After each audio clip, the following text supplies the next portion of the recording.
and welcome back to my channel. Today we're going to be figuring out if you're using the right eyebrow products and using them properly.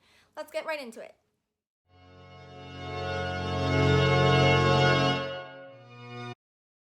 So first we're going to identify what kind of brows you have. Do you have scraggly brows, obedient brows, thick brows, thin brows?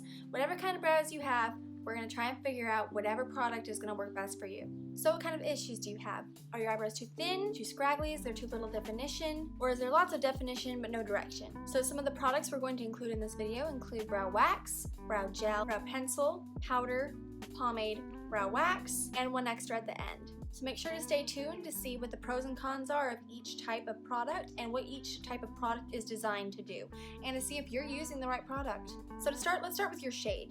Finding your eyebrow shade can be really annoying. I just gave up on eyebrow products because I would always get them in from Birchbox, and I would always get like a bunch of different eyebrow products, and none of them would ever fit my brows properly, so I just kind of gave up on that and started using powder. So powder is definitely one of my favorites to start with because you can just get a palette and you can try your different shades from there. But if your hair is a blonde or a light brown, it is recommended that you go 1 to 2 shades darker than your actual hair color.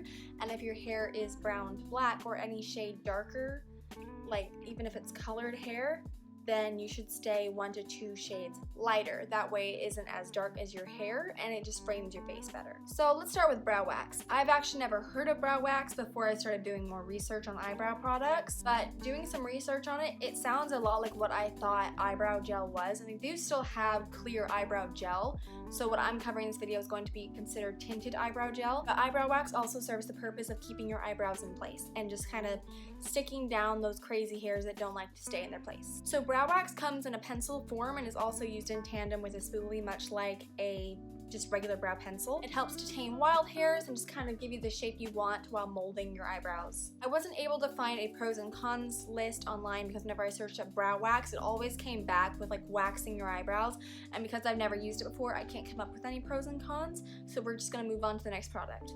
So the next product is brow gel. It comes in a mascara-like tube and you apply it in the direction of your hairs. The pros of brow gel include it being more dramatic and it lasts longer than pencil. But the cons are that if you add too much, it can end up looking too blocky or too dark and just like Sharpie brows. So next up on the list is brow pencil. Brow pencil is not as dramatic as the other options, and unlike how most people usually apply it, it's not meant for outlining. It's just meant for applying some in your brows and then brushing it out with a spoolie. That way it looks more natural. Whenever you're applying a brow pencil, you're supposed to apply it in the way that you're mimicking hairs and not just kind of all over your eyebrows, so don't do that. So the pros of brow pencils include that it looks more soft and natural, and that it can be used to help shape your brows, just not outline them. As for the cons, when a brow pencil is too dry, it can be very abrasive when it comes to your skin or your hairs, so it's usually not recommended that you use expired brow pencils. I got one from like CVS a while back. It was not a very good quality brow pencil. I tried to use it and I could not use it because it was either too hard or too expired. I couldn't get any color payoff from it and it didn't look good. It was hurting my eyebrows, so make sure that you have a soft eyebrow pencil and not a very stiff, hard, expired one. Next up is brow powder. Brow powder is best used with angled or dense brushes that you can just apply. In my opinion, brow powder is great for beginners because you can buy a palette like this one. Actually, this is one I use. It has a bunch of brown shades, so if you have brown hair or brown eyebrows like I do, would definitely recommend this palette. This is the Morphe 350M palette. So if you'd like to try using brow powder, definitely recommend it. It's cheaper than a lot of brow powders because they will be marketed that way and sold to you as a brow product rather than a palette. Having a palette like that also helps you use multiple colors and it really helps you find your shades. So if you're new to doing your eyebrows, would definitely recommend starting with powder. So the pros of brow powder is that it is lightweight and it looks more natural than brow pencils. However, on the cons side, it wears off faster than all the options I've mentioned, and it doesn't stick very well to dry skin because powder needs something to stick to. So if you have really dry skin, maybe don't try it.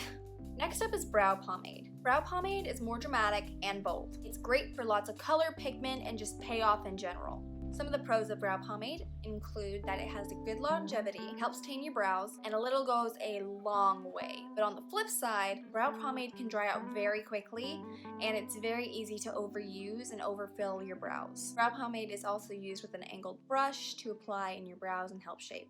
And finally, the extra product. brow markers. I've only tried one that I got in a Birchbox package. It ran out of ink a while back, but I really enjoyed using it. Mine was quite the light payoff, but it could build really easily.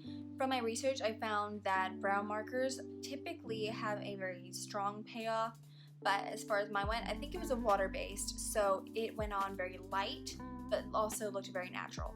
In my experience, it's harder to remove, so it has a very good longevity.